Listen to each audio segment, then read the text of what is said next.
সম্মানিত দর্শক, আসসালামু আলাইকুম। নবগঠিত রাজনৈতিক দল এনসিপির নেতারা মাঝে মধ্যে এমন কথা বলেন যা শুনে অনেকে হাসবেন না কাঁদবেন না মাথায় হাত দিবেন তা তারা বুঝতে পারেন না।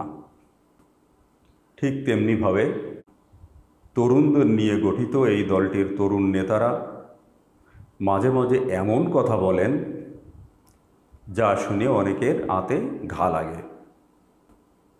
অর্থাৎ যে কথা অনেকেই বলেন না, অনেকেই বলতে চান না, এমনকি প্রতিষ্ঠিত অনেক দলের প্রবীণ নেতারাও বলতে চান না, সেই কথাটি এই দলের তরুণ নেতারা নির্দ্বিধায় বলে দেন।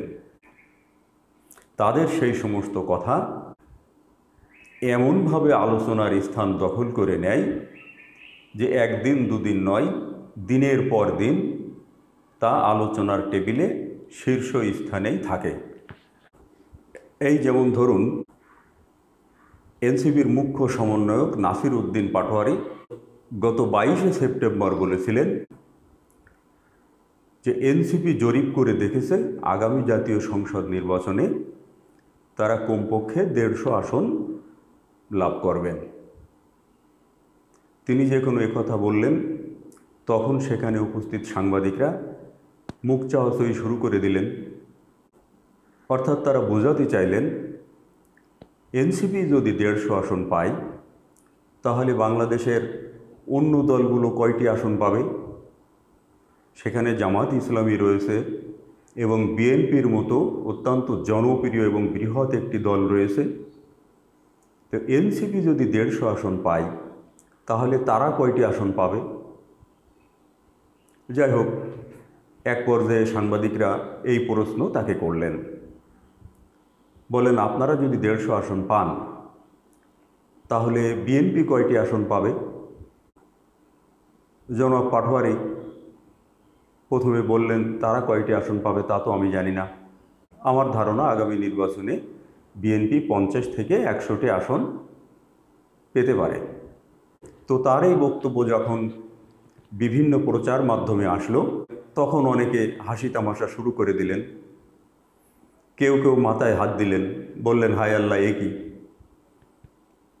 বিএনপি যদি 50 থেকে 100 আসন পায় তাহলে জামাত কয়টি পাবে?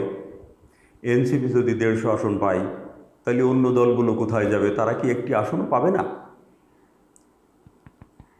বাস্তবতা হলো তার এই বক্তব্য বেশ আলোচনায় ছিল এবং অনেকের হাসির খোরাক জমিয়েছিল। এখন সামনে যে নির্বাচন আসছে সেই নির্বাচনের ফলাফলই বলে দেবে এনসিপি কয়টি আসন পাবে এবং জামাত বা বিএনপি কয়টি আসনে জয়লাভ করবে। তো তরুণদের নিয়ে গঠিত এই দলটির নেতারা মাঝে মাঝে এ ধরনের কথা কেন বলেন তা নিয়ে বিভিন্ন ধরনের আলোচনাও আছে। বিশ্লেষকরা এমন কথাও বলেন, যেহেতু এই দলটি একেবারেই নতুন এবং দলটি যারা পরিচালনা করছেন তারা বয়সে সবাই তরুণ, স্বাভাবিকভাবে তারা সম্ভবত চান যে দেশের মানুষ এনসিপি নিয়ে আলোচনা করুক এবং এনসিপির নেতারা আলোচনায় থাকুক। যেহেতু সামনে কোনো রাজনৈতিক কর্মসূচি নেই এবং সবাই নির্বাচন নিয়ে ব্যস্ত, তো তারা মাঝে মাঝে এমন কিছু কথা বলবেন যেটি আলোচনার টেবিলে থাকবে। সমাজের সব শ্রেণীর মানুষ সেই কথা নিয়ে আলোচনা এবং সমালোচনা করবে। এতে লাভ যেটা হবে, এনসিপি আলোচনার টেবিল থেকে হারিয়ে যাবে না।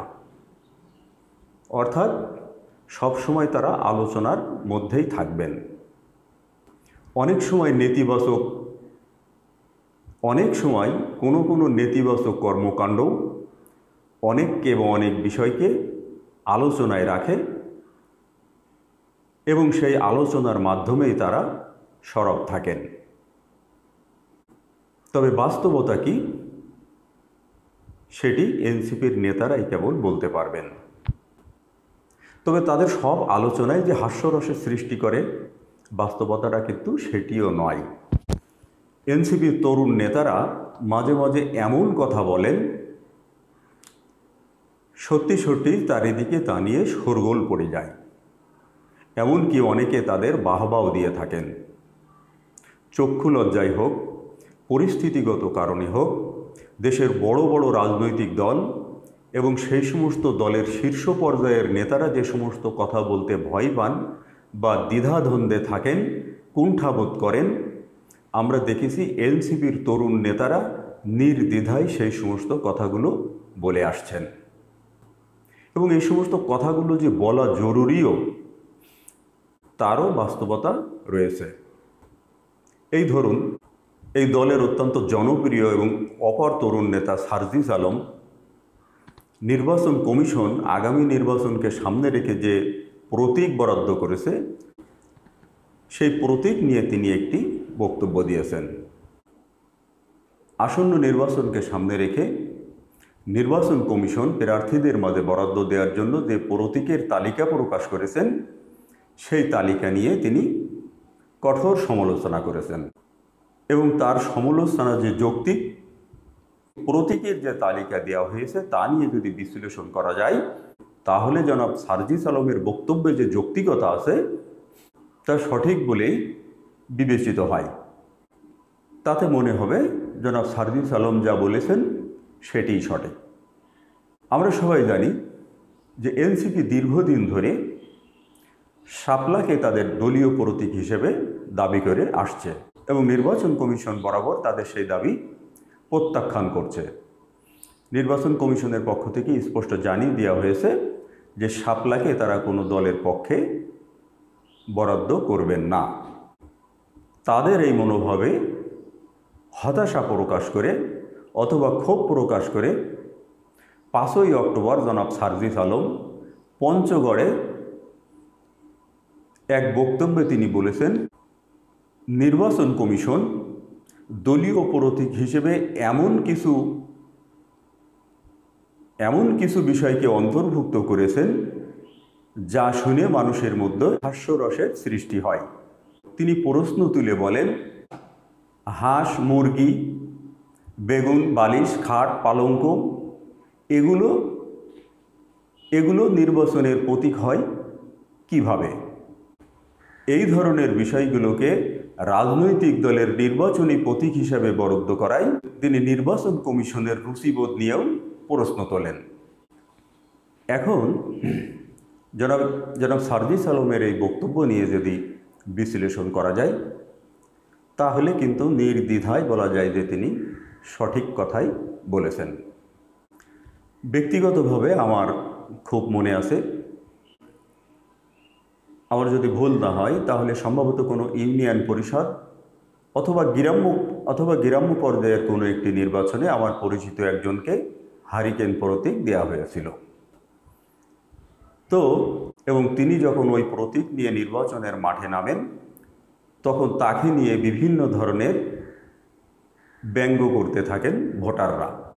অনেকেই বলতে থাকেন যে ভোটের আগেই তো তোর হাতে হারিকেন ধরিয়ে দেওয়া হয়েছে, তুই আবার ভোটে কিভাবে জিতবি? তো বাস্তবতা হলো, ওই প্রার্থী যখন ভোটারদের কাছে যাচ্ছিলেন এবং অনেকেই তার ওই প্রতীক নিয়ে ব্যঙ্গ করছিলেন, তিনি বেশ মুষড়ে পড়েন। এরপর হারিকেন প্রতীক বাদ দিয়ে তাকে অন্য কোনো প্রতীক দেয়া যায় কিনা সে ব্যাপারেও তিনি চেষ্টা করেছিলেন। তো বাস্তবতা হচ্ছে, প্রতীক হিসেবে এমন কিছু সিম্বল আছে যেগুলো সত্যি সত্যি মানুষের মধ্যে হাস্যরসের সৃষ্টি করে অথবা প্রার্থীদেরকে ব্যঙ্গ করার সুযোগ করে দেয়। আমার মনে হয় সব শ্রেণীর মানুষই একটা বিষয় ভালো করে জানেন, সেটি হলো বাঁশ। তো বাঁশ আমাদের জীবনে অত্যন্ত উপকারী একটি জিনিস। আমরা যদি বিশ্লেষণ করে দেখতে চাই তাহলে দেখব অনেক কাজ আছে যে কাজগুলো বাঁশ ছাড়া কোনোভাবেই হয় না। কিন্তু রূপক অর্থে অথবা ক্ষতিকর অর্থে অথবা ব্যঙ্গ করার জন্য যদি আমরা বাস শব্দটিকে ব্যবহার করি, তাহলে দেখবেন শব্দটি খুবই নেতিবাচক একটি শব্দ। অর্থাৎ বাস শব্দকে ব্যবহার করে আমরা নানা রকম নেতিবাচক কথা বলতে পারি, অথবা বাসকে বিভিন্ন ধরনের নেতিবাচক শব্দে ব্যবহার করতে পারি। জনাব সার্জিস আলম যে সমস্ত প্রতীকগুলোকে নিয়ে সমালোচনা করেছেন এবং ওই বস্তুগুলোকে প্রতীক হিসেবে বরাদ্দ দেয় ইলেকশন কমিশনের রুচিবোধ দিয়ে তিনি যে প্রশ্ন তুলেছেন, সেটিকে এড়িয়ে যাওয়ার কোনো সুযোগ নেই। তিনি যে সঠিক কথা বলেছেন তার বাস্তবতাও কিন্তু আমরা ইতিমধ্যে দেখেছি। এনসিপিকে শাপলা প্রতীক বাদে তাদেরকে যখন অন্য কোনো প্রতীক বেছে নিতে বলা হয়, নেতাদের হাতে থালা প্রতীক ধরিয়ে দিয়ে সেটিকে কিভাবে ব্যবহার করে সামাজিক যোগাযোগ মাধ্যমে ছড়িয়ে দেওয়া হয়েছে তা যাদের চোখে পড়েছে তারাই কেবল ভালোভাবে মূল্যায়ন করতে পারবেন। স্বাভাবিকভাবে নির্বাচন কমিশনকে অবশ্যই ভাবতে হবে বা ভাবা উচিত কোন ধরনের প্রতীক দলীয় প্রতীক হিসেবে রাখা উচিত অথবা উচিত নয়। জনাব সার্জিস আলম নির্বাচনী প্রতীক নিয়ে যে আপত্তি তুলেছেন, নির্বাচন কমিশনকে অবশ্যই সেটি গুরুত্বের সাথে বিবেচনা করতে হবে। এই প্রতীকগুলো যদি কোনো প্রার্থীর ব্যঙ্গ করার হাতিয়ারে পরিণত হয়, তাকে নিয়ে ব্যঙ্গ করার সুযোগ করে দেয়, তাহলে অবশ্যই এই ধরনের নির্বাচনী প্রতীক বাতিল করা উচিত। নির্বাচন কমিশন অবশ্যই বিষয়টি গুরুত্ব সহকারে বিবেচনা করবেন, এমনটি আমরা প্রত্যাশা করি। সম্মানিত দর্শক, ভালো থাকবেন। সবার জন্য শুভকামনা।